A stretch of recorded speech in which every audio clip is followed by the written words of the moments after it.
నీ మనసులో చోటిస్తావా? నీ మనసులో చోటిస్తావా పార్ట్ 6 అండి. నిన్న నేత్ర టీ ఒలగబోసింది అని జెప్పేసి, పాలు ఒలగబోసిందని నానా రచ్చ చేస్తుంది గదా చందన. ఈరోజు ఏమవుతుందో చూద్దాం. చందన ఏడుస్తూ గట్టిగా మాట్లాడుతుంటే, అప్పుడే అక్కడికి వచ్చిన మహర్షి చూసి, అంతటికి కారణం నేత్రనే అనుకుని వెళ్ళాడు కోపంగా. "అసలేం జరుగుతుందిక్కడ?" అని అరిచినట్టన్నాడు మహర్షి. "చూడు మహర్షి, మీ డాడీ, మీ గ్రాండ్‌మా దానికే సపోర్ట్ చేస్తున్నారు. ఏ మాయ చేసిందో, మందు పెట్టిందో నాకు ఎదురు మాట్లాడిన వాళ్ళు కూడా ఇప్పుడు ఎదురు మాట్లాడుతున్నారు" అని రాగం అందుకుంటుంది చందన. "హేయ్! మర్యాదగా మాట్లాడు. దాన్ని అంటావేంటి? మర్యాద మాట్లాడడం రాదా నీకు?" అన్నాడు కోపం తెచ్చుకుంటూ మోహన్. "మావయ్య ప్లీజ్ మీరిలా నా కోసం గొడవ పడకండి" అంది పూడుకుపోతున్న గొంతుతో నేత్ర.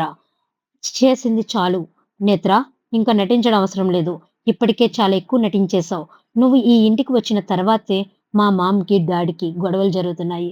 తర్వ న అంతా నీ వల్లే. నువ్వు హ్యాండిక్యాప్డ్ అని నేను నిన్ను చెదిరించుకుంటే మా డ్యాడీ నాకు క్లాస్ పీకారు. సో, నీకేదో నేను ద్రోహం చేసినట్టు సారీ చెప్దామనుకున్నా చూడు, నన్ను నేను కొట్టుకోవాలి. అసలిక్కడికి వచ్చి మా ప్రశాంతతని తీసేస్తున్నావు" అన్నాడు మహర్షి. "మహర్షి ఇంత చెప్పినా కూడా మారలేదా నువ్వు?" అన్నాడు మోహన్ బాధగా. "ప్లీజ్ డాడ్ మీరు బాధపడకండి. మీరింకా దీన్ని గురించి తెలీదు. నమ్మించి గొంతులు కోసే రకం" అన్నాడు మహర్షి. "అంత కాని పని ఏం చేసింది నా మనవరాలు?" అని అడిగింది ఇందిర. ఏం చెప్పకుండా, "మామ్ నువ్వు కూడా ఆ కుంటిదానితో మాట్లాడకు. నీ గురించి వీళ్ళెవరికీ తెలియడం లేదు. దాని నిజస్వరూపం తెలిసాక అప్పుడు నీ వాల్యూ వాళ్ళకి తెలుస్తుంది. పద" అంటూ వెళ్ళిపోయాడు. ముక్కు ఎగబిలిస్తూ అక్కడి నుండి వెళ్ళిపోతుంది చందన. "ఆడపిల్లవి ఎక్కడికి వెళ్ళిందో అని నీ గురించి ఆలోచించాను. ఛీ" అని చేదరించుకుంటూ వెళ్ళిపోతుంది భవిక. ఆమెనే అనుసరిస్తూ వెళ్తుంది లావణ్య. నేత్ర, మోహన్, ఇందిరాగార్లు మిగిలారక్కడ. "ఇప్పటికైనా నన్ను ఊరికి వెళ్ళనిస్తావా మామయ్య?" అని అడిగింది నేత్ర. ఆమె దగ్గరకు వచ్చి, "నేను చెప్పేది వింటావు గదా నేతూ" అని అడిగాడు మోహన్. "నా వల్ల కాదు మామయ్య. అందరి చిత్కారాలను నేను భరించలేకపోతున్నాను. ఇంటి దగ్గర ఉంటే అయినా నాన్న ఉండేవాడు. నా బాధని చెప్పుకోడానికి ఇక్కడ ఎవరూ లేరు. నాకు భయంగా ఉంది మామయ్య. నేను మా ఊరు వెళ్ళిపోతాను. నా సర్టిఫికేట్స్ నాకిచ్చేయండి మామయ్య" అంటుంది నేత్ర. "మొండిగా ప్రవర్తించకురా నీతూ. మీ నాన్న లేకపోతేనేం? నేను అమ్మమ్మ ఉన్నాంగా. నువ్వు ధైర్యంగా ఉండరా? వాడు ఒక కుక్క అనుకుని మర్చిపో" అన్నాడు. "మామయ్య నీ కాళ్ళు పట్టుకుంటాను. నేను వెళ్ళిపోతాను" అని కిందకు వంగుతూ ఉంటుంది నేత్ర. "నేతూ" అంటూ ఆమె భుజాలు పట్టుకుని పైకి లేపి గుండెలకు అత్తుకున్నాడు ఆమె తలను. "చిట్టి తల్లి కొంచెం ఓపిక పట్టరా. నేను నీకు ఏదో ఒక మార్గం చూపిస్తాను. నువ్వు ఇప్పుడు ఏడుస్తున్నావు. నిన్ను చూసి వేరే వాళ్ళు ఏడ్చేలా చేస్తాను. చూడు" అనుకున్నాడు మోహన్. ఆమె ఇంకా ఏడుస్తుంటే గదిలోకి తీసుకెళ్ళాడు. రైలింగ్ పట్టుకుని పైనుండి ఇదంతా చూస్తూనే ఉన్నాడు మహర్షి. "తీసుకువచ్చి తప్పు చేశాను. అక్కడే వదిలేసి ఉంటే పోయేది ఛ" అనుకున్నాడు. ఆమెను రూమ్‌లోకి వదిలిపెట్టి సర్ది చెప్పి బయటకు వచ్చిన వాళ్ళని చూసి, అప్పటి వరకు ఓపిక పట్టిన కన్నిటికి స్వేచ్ఛనిచ్చింది నేత్ర. ఏడ్చి ఏడ్చి కళ్ళు నొప్పి పెడుతుంటే, "ఎందుకు నాకీ ఇలా అవుతుంది? ఇక్కడకు రాకున్నా అయిపోయేది నాకు. ఇక్కడ ఉండాలనిపించడం లేదు నాకు. నాన్న నన్ను తీసుకువెళ్ళు. ఆకలిగా ఉంది. ఊర్లో ఉంటే నా ఆకలినైనా చూసేవాడివి నువ్వు. ఇక్కడ నా ఆకలిని ఎవరూ చూడడం లేదు. ఏడుపు వస్తుంది నాన్న. మామయ్య కూడా ఉండు అని బలవంతం చేస్తున్నాడు. కానీ అత్తయ్యకి మాత్రం ఎదురు మాట్లాడడం లేదు. ఎందుకు నాన్న" అని భగత్ గారిని తలుచుకుని ఏడుస్తూ పడుకుంటూ పోతుంది. సారీ. హాల్‌లో కూర్చుని మోహన్ తల పట్టుకుని, "నాకు తలనొప్పిగా ఉందమ్మా. చందన ప్రవర్తన వల్ల పిచ్చిగా ఆలోచించి నేత్రని బాధపెడుతుంది. మహర్షి కూడా అలాగే చేస్తున్నాడు. ఇప్పుడు నేత్రని ఇక్కడ ఉంచినా, మనం లేని సమయంలో ఏమన్నా అంటారు అని భయంగా గూడా ఉందమ్మా. మహర్షి, భవికకు కూడా అన్నీ చందన బుద్ధిలో వచ్చాయి. నాకే కావాలి అనే స్వార్థం స్పష్టంగా ఉంది వాళ్ళ దగ్గర. చాలా రోజుల తర్వాత నా మేనకోడలు వచ్చింది" అని తనతో ప్రేమగా మాట్లాడుతుంటే, దానికే టోటల్‌గా ఆస్తి మొత్తం నేతికి రాసిచ్చినట్టు ఫీలయ్యి, తనని ఎంతవరకు ఇబ్బంది పడ్డం కరెక్ట్ అనే కరెక్ట్ అనేది నాకు తెలియడం లేదు. చందనని మనసు ఎప్పుడు మారుతుంది అమ్మా? చందన మారితేనే భవిక, మహర్షి మారతారు. లేకపోతే అమ్మ మీద ప్రేమతో నేత్ర మీద ద్వేషం పెంచుకుంటారు అని ఇందిరాగారితో చెప్తూ బాధపడుతుంటాడు మోహన్. "అన్నీ దేవుని లీలలే మోహన్. ఆయన ఆడించినట్టే మనం ఆడాలి. కానీ వ్యతిరేకంగా వెళ్ళలేం కదా" అని పూజ గదిలోకి వెళ్ళిపోతుంది ఇందిర. ఏం చేయాలో, చందన మనసు ఎలా మార్చాలో తెలియక నేత్రని ఇంట్లో ఉంచకూడదు అనుకుని ఆమె రూమ్‌లోకి వెళ్తాడు. అలసటతో నిద్రపోతున్న నేత్రని చూసి ఆమె దగ్గరికి వెళ్లి తల నిమురుతూ "నేతూ" అంటాడు. ఎక్కడో అట్టాడు పొరల్లో వినిపిస్తున్న అతని సౌండ్‌కి కళ్ళు తెరుస్తుంది నిదానంగా. మోహన్ గారిని చూసి లేస్తుంది. "మావయ్య ఏమైనా చెప్పాలా?" అంటుంది నిర్లిప్తంగా. బాధతో ఆమె నుదిటి మీద ముద్దు పెట్టి "రెడీ అవ్వరా! కాలేజీలో నిన్ను వదిలిపెడతా" అంటాడు. అతన్ని చూస్తూ "ఎందుకు మామయ్య?" "వద్దు. మళ్ళీ మీరు నన్ను ప్రేమగా చూస్తున్నారనుకుని కోపడతారు. నేను ఎందుకు అత్తయ్యకు నచ్చటం లేదు మావయ్య. నేనేమైనా పొరపాటు చేశానా అత్తయ్య విషయంలో?" అంటుంది. "నువ్వేం చేయలేదు తల్లీ. మీ అత్తయ్యకి ఒక్కొక్కసారి పిచ్చి లేస్తుందిలే. ఆ పిచ్చితోనే అందరిని పిచ్చి లేపుతుంది. ఆమెకు ఒక్కదానికి పిచ్చి ఉంటే బాగుండు. కదా! మరి నా కదా! మరి" అంటాడు. నవ్వుతూ "ఇంట్లోనే ఉంటూ మీ అత్తకి కనిపిస్తే నిన్ను మాటలతో కాల్చుకుని తింటుంది. లేచి రెడీ అవ్వు. నేను కూడా రెడీ అయ్యి వస్తాను" అంటాడు. అని వెళ్ళిపోతాడు. మోహన్ గారికి కూడా మనసు ఏదోలా ఉంటే ఆఫీస్‌కి వెళ్తే ఆయన కొంచెం మైండ్ డైవర్ట్ అవుతుందేమో అనుకుని ఫ్రెష్ అవ్వడానికి వెళ్తాడు. మహర్షి ఫ్రెష్ అయ్యి టిఫిన్ కిందకు వస్తాడు. లావణ్య, భవిక అక్కడే ఉండడం చూసి కూర్చుంటాడు చైర్‌లో. "ఈ రోజు నుండి కాలేజ్‌కి వస్తున్నారా లేదా?" అని అడుగుతాడు స్మైలీ ఫేస్‌తో. "హా! అన్నయ్య రెడీ అయిపోయాం" అని చెప్తుంది భవిక. "నాతో పాటు వచ్చేయండంటూ చెప్పి టిఫిన్ తినడం ముగించి కాలేజ్‌కి వెళ్తారు ముగ్గురు. రూమ్‌లో బెడ్ మీద కూర్చున్న చందన గారిని చూసి టవల్ తీసుకుని వాష్‌రూమ్‌లోకి వెళ్తాడు. అది చూసి చందన పళ్ళు నూరుకుంటూ చూసి నన్ను పట్టించుకోకుండా వెళ్తున్నాడు అనుకుని చెప్తా నాకు టైం వస్తుంది. ఆ నేత్రని తెచ్చి నా పిల్లలతో పాటుగా ఇక్కడే ఉంచాలని చూస్తావుగా? పైగా దానికి చదువు చెప్పిస్తున్నావు కదా! నేనేంటో మీ అందరికి తెలిసేలా చేస్తాననుకుంటూ అతని డ్రెస్ తీసి బెడ్ మీద పెడుతుంది. ఫ్రెష్ అయ్యి వచ్చిన మోహన్ చందన పెట్టిన డ్రెస్ తీసుకుంటూ మళ్ళీ కబోర్డ్ తీసి వేరే డ్రెస్ తీసుకుంటాడు. కోపంతో బుసలు కొడుతూ మీరిలా నన్ను అవాయిడ్ చేయబట్టే నేను ఇలా తయారయ్యాను అని అంటుంది చందన. నీ పుట్టింటికి మాత్రమే నువ్వు ప్రిఫరెన్స్ ఇస్తున్నావని నేనెప్పుడైనా కోపడ్డానా? లేదు కదా! నువ్వు కూడా అలాగే ఉండు అంటాడు. అంటే? అంటే నేను నా పుట్టింటి వాళ్ళని ఎక్కువగా చూస్తున్నా అని మీరు మీ కోడల్ని తెచ్చి ఇంట్లో పెట్టుకున్నారా? అంటుంది. అంతే. నీలా మాత్రం ఉన్న డబ్బులన్నీ నా కోడలికి ఇవ్వడం లేదు. సంతోషించు. నువ్వు అన్నయ్య అని తిరిగినట్టు నేను నా చెల్లెల్ని అని తిరిగితే నువ్వు సరైన దారిలో ఉండేదానివి. నాతో వచ్చిన ఆడపిల్ల కంట్లో కన్నీరు చూడకూడదు అని వెనక్కు తగ్గి నా చెల్లెలతో మాటలు తగ్గించేశాను. అయినా నువ్వు నా చెల్లెని దెప్పిపొడుస్తూ తను బ్రతికున్నప్పుడు చంపావు. ఇప్పుడు ఇక్కడికి వచ్చిన నా కోడల్ని కూడా చంపేస్తున్నావు. ఏదో ఒక రోజు ఈ మాటలన్నీ నీకు రివర్స్ వచ్చి నువ్వు బాధపడే రోజు తప్పకుండా వస్తుంది చందన. అప్పుడు సరిదిద్దుకుందామన్నా కూడా ఆలస్యం అయిపోతుంది అని హెచ్చరించాడు. ఆ మాటలను లెక్కలోకి తీసుకోకుండా నేను సరిగ్గానే మాట్లాడుతున్నాను అని తన్ని తను సమర్థించుకుంటుంది. కొడి కొడితే తేలిపోతుంది చందన. కానీ మనం అన్న మాటలు మనసులో గుచ్చుకుని వెంటాడుతూనే ఉంటాయి. నువ్వది తెలుసుకుని మెలిగితే బాగుంటుంది అంటాడు. ఆపుతారా మీ చాటభారతం? వినలేక చచ్చిపోతున్నాను. నన్ననడమే తప్పించి మీ కోడల్ని ఇక్కడి నుండి పంపిస్తే అందరం హ్యాపీగా ఉంటామని ఎందుకు మీరు తెలుసుకోలేకపోతున్నారు? అని అసహనంగా అంటూ అక్కడి నుండి వెళ్ళిపోతుంది. చెబితే వినవు చందన. ఏదో ఒక రోజు నీ తప్పు తెలుసుకుంటావు. అది తెలిసేసరికి లేట్ అయిపోతుంది అని అక్కడి నుండి రెడీ అయి వస్తాడు.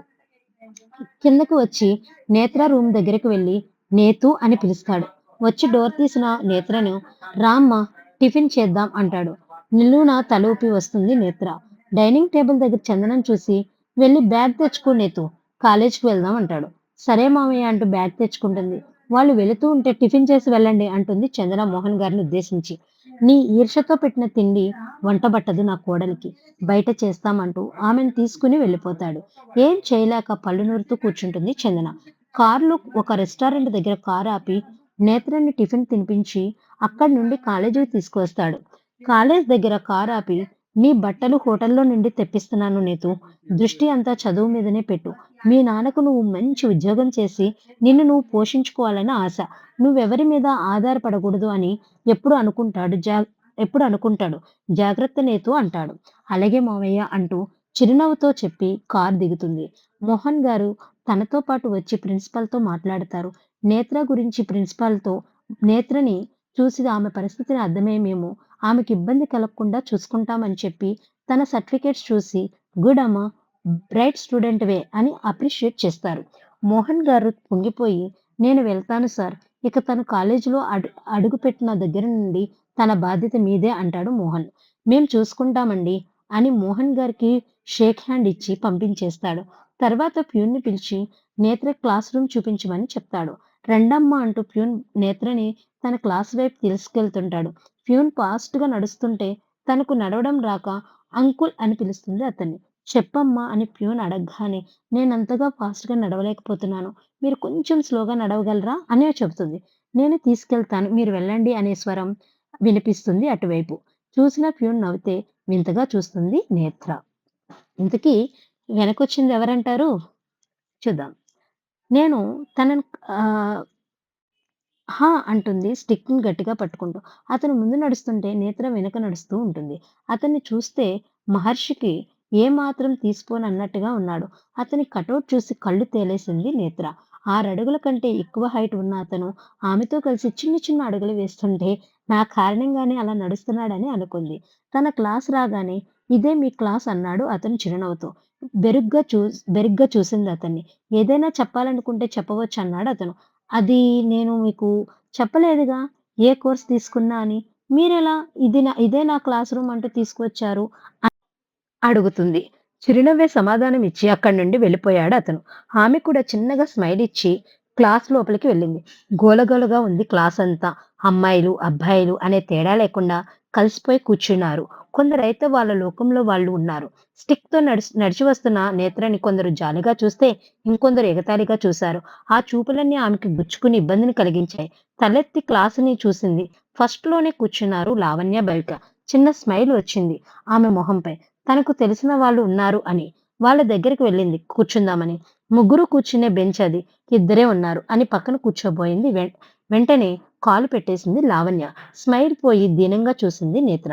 క్లాస్ మొత్తం సైలెంట్ అయిపోయి వాళ్ళ వైపే సినిమా చూస్తున్న రేంజ్‌లో చూశారు. లావణ్య, భవిక ఇద్దరూ అందంగా ఉండడం వల్ల, అందున వాళ్ళ డ్రెస్సింగ్ స్టైల్ మాటలను బట్టి కొంచెం సేపట్లోనే వాళ్ళని చూసి పొగిడేసి ఫస్ట్‌లోనే కూర్చోబెట్టేశారు క్లాస్ మొత్తం.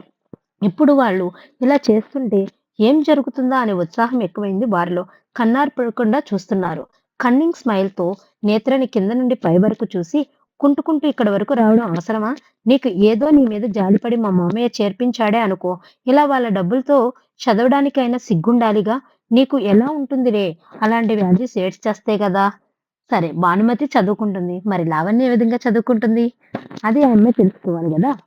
సో, మళ్ళీ నీ మొహానికి చదువు కావాల్సి వచ్చింది. ఒక్కసారన్నా అద్దంలో చూసుకున్నావా? చూసుకుని ఉండవులే. కుక్కకు సింహాసనం ఎక్కిస్తే దాని బుద్ధి పోతుందా ఏంటి? నేనెన్ని మాటలన్నా నువ్వు మారతావా ఏంటి? అంటూ దెప్పి పొడిచింది లావణ్య. క్లాస్‌లో అందరి ముందు అలా అవమానించి మాట్లాడుతుంటే ఏడుపు ఆగలేదు నేత్రకి. చాలా అవమానంగా అనిపించి ఏడుపుని బిగబట్టి క్లాస్ బయటకి వెళ్ళిపోదాం అనుకుంది. అప్పుడే లెక్చరర్ రావడంతో బాయ్స్ వెనక్కి వెళ్లి కూర్చుంది. ఆ వచ్చిన వారు ఎవరో కాదు. మహర్షినే. ఫస్ట్ పీరియడే తనకు వాళ్ళ క్లాస్‌నే కావడంతో వచ్చాడు. ముందు కూర్చున్న లావణ్య, భవికలకు ఒక స్మైల్ విసిరి క్లాస్ స్టార్ట్ చేసేశాడు. అలా క్లాస్ చెప్తూ బోర్డుపై రాస్తుంటే బాయ్స్ వెనక కూర్చున్న నేత్రకు అసలేం కనిపించట్లేదు. అనుకుంటూ తన పరిస్థితి ఎప్పటికీ ఇంతేనేమోనని కూర్చుంది సైలెంట్‌గా. క్లాస్ చెప్తున్న మహర్షి వాళ్ళు వింటున్నారా లేదా అని టెస్ట్ చేస్తూ మధ్యలో నుండి నడుస్తూ ఆఖరి వరకు వెళ్లి లాస్ట్‌లో కూర్చున్న నేత్రని చూస్తూ మొహం చిట్లించాడు. గట్టిగా కళ్ళు మూసుకుంది. అతని చూపుకు మళ్ళీ వెనక్కి వెళ్లి ఈసారి లాస్ట్ వరకు రాకుండా సగం వరకే వస్తూ క్లాస్ చెప్పి వెళ్ళిపోయాడు. అలా టైం అవుతూ బెల్ మోగింది. బెరుకు, భయం వల్ల వాష్‌రూమ్‌కి అర్జెంట్ అవడంతో వెళ్ళాలనుకుంది నేత్ర. క్లాస్ బయటకు వచ్చింది. ఎక్కడికి వెళ్ళాలో తెలియక అటు ఇటు చూసి పక్కనే నించున్న అమ్మాయిలను అడిగింది. రెస్ట్ రూమ్ ఎక్కడా అంటూ. వాళ్ళు కింద ఫస్ట్ ఫ్లోర్ అని చెప్పారు. వాళ్ళు ఉండేది థర్డ్ ఫ్లోర్ కావడంతో స్టిక్ పట్టుకుని వెళ్ళాలా ఇప్పుడు అనుకుని అర్జెంట్‌గా రావడంతో వెళ్ళింది. కిందకు సెకండ్ ఫ్లోర్ వచ్చేసరికి తను హెల్ప్ చేసిన అతను అడ్డు వచ్చాడు. అతన్ని దాటుకుని వెళ్తున్న ఆమెను ఎక్కడికి అంటూ అడిగాడు సంశయిస్తూనే. చెప్పకపోతే ఎలా అనుకుంటూ రెస్ట్ రూమ్‌కి అని చెప్పింది. నొసలు ముడిచేసి ఎక్కడ వెళ్తున్నావు మరి? అని అడిగాడు. మళ్ళీ ఇలా అడుగుతున్నాడేంటి అనుకుని అదే రెస్ట్ రూమ్‌కి అంది మళ్ళీ. మీ ఫ్లోర్‌లో రైట్ సైడ్ ఉంది. ఇటు సైడ్ వెళ్ళవలసిన అవసరం ఏంటి? అని అడిగాడు. కళ్ళల్లో నీళ్లొచ్చేశాయి ఆమెకు. అతను చూడకూడదు అనుకుని వెనక్కి తిరిగి కన్నీళ్లు తుడుచుకుని, మళ్ళీ అతని వైపు తిరిగి ఫస్ట్ ఫ్లోర్‌లో ఉందని చెప్పారు. అందుకే అటు వెళ్తున్నా. థాంక్ యూ అంది. నీ పేరేంటి? అని అడిగాడు. నేత్ర అని చెప్పి వెళ్ళింది. మళ్ళీ పైకి వెళ్తున్న తనను ఆరాధన భావంతో చూడసాగాడు అతను. పైకి వెళ్ళిన నేత్ర దారి అడిగిన అమ్మాయిల వైపు చూసింది. గొల్లున నవ్వేశారు. అర్థమైంది. నేత్రకు కావాలనే అలా చేశారని. వాష్‌రూమ్‌కి వెళ్లి వచ్చింది మళ్ళీ. నెక్స్ట్ క్లాస్ స్టార్ట్ అయింది. తనకు లెక్చరర్ ఎవరో కనపడకపోవడంతో అతని మాటలు మాత్రమే వింటుంది. సడెన్‌గా తన పేరు వినిపించింది. నేత్ర అని గంభీరంగా. లేచి నుంచుంది భయంగా. తనేం చేసిందో, ఏం జరిగిందో అని తను లేవగానే కనిపించాడు ఇందాక కనిపించిన అతను. లెక్చరర్. ఆ! ఇతను స్టూడెంట్‌లా ఉన్నాడే అనుకుంది నేత్ర. "ముందుకు రా" అన్నాడు ఆమెనే చూస్తూ. క్లాస్‌లో ఉన్న అమ్మాయిలంతా కొట్టేసేలా, తగలబెట్టేసేలా చూశారు. లావణ్య అయితే మరీను. చూపులతో బెదరగొట్టింది నేత్రని. వాళ్ళ చూపులకు బెదిరిపోయి నిలబడింది. ఆమె "ఫ్రంట్‌కి రా, ఇక్కడ కూర్చో" అని ఇద్దరు అబ్బాయిలు కూర్చున్న బెంచ్‌ని చూపించాడు. అతను ఎందుకు అలా కూర్చోమంటున్నాడో తెలియక వచ్చి కూర్చుంది. ఆ ఇద్దరు అబ్బాయిలు హాయ్ అంటూ పలకరించారు. రాణి నవ్వుతూ హాయ్ అని చెప్పి అతని వైపు చూసింది. హమ్మయ్య! అనుకున్నట్టుగా ఎక్స్‌ప్రెషన్ ఇచ్చి క్లాస్ స్టార్ట్ చేశాడు. చక్కగా క్లాస్ వింది ఆమె. అతను నేత్రని ఆమె పక్కన ఉన్న అబ్బాయిలను చూసి నవ్వి వెళ్ళిపోయాడు. అతను ఎందుకు నవ్వాడో అర్థం కాలేదు తనకు. "నీ పేరు?" అని అడిగాడు పక్కన ఉన్న అబ్బాయి. తనను "ఐయామ్ నేత్ర" అని చెప్పింది వాళ్ళిద్దరిని చూసి. వరుణ్, అరుణ్ అన్నారు వాళ్ళు ఇద్దరు. ఒకేసారి అప్పుడు గమనించింది నేత్ర వాళ్ళిద్దరిని. చూడ్డానికి ఒకేలా ఉన్నారు. ట్విన్స్ అనుకుంది. నవ్వుతూ "ట్విన్స్ కదా?" అని అడిగింది. "చూస్తుంటే తెలియట్లేదా?" చురకందించాడు అరుణ్. మాడిపోయింది నేత్ర మొహం. "రేయ్! ఆపురా నీ ఆటలు" అంటూ చెప్పి "ఏమనుకోకు వాడంతే. నోరు కుదురుగా ఉండదు వెధవకు. వాడంతే వదిలేయ్" అన్నాడు వరుణ్. అంటూ చెప్పిన లెసన్స్‌ని మళ్ళీ ఇంకోసారి చూసుకుంది. "ఓయ్ నువ్వు ఈరోజే కదా క్లాస్‌కి వచ్చింది. మరి ప్రీవియస్ సిలబస్ అవసరం లేదా నీకు?" అని అడిగాడు అరుణ్. "కావాలి" అంది. "కావాలి అంటే వచ్చేస్తుందా ఏంటి? నీ దగ్గరకు అడుక్కోవమ్మా" అన్నాడు అరుణ్. అతను అలా అంటుండగానే కొన్ని బుక్స్ తీసి ఆమె ముందు ఉంచాడు వరుణ్. ప్రీవియస్ సిలబస్ నోట్స్ అంటూ సంతోషంగా బుక్స్ తీసుకునంటే ఆ బుక్స్‌పై చేతిని పెట్టాడు అరుణ్. "మళ్ళీ ఏమైంది?" అని చూసింది నేత్ర. "ఊరికనే ఇచ్చేస్తారా?" అన్నాడు అరుణ్. "మరి" అంది భయంతో. "ఫ్రెండ్స్" అన్నాడు చిటికెన వేలు చూపెడుతూ. వాళ్ళని చూస్తే ఎటువైపు నుండి కూడా తేడా కొట్టలేదు. కానీ తనకున్న భయం కారణంగా ఎప్పుడూ బాయ్స్ దగ్గర మాట్లాడకపోవడంతో వెనకడుగు వేసేది.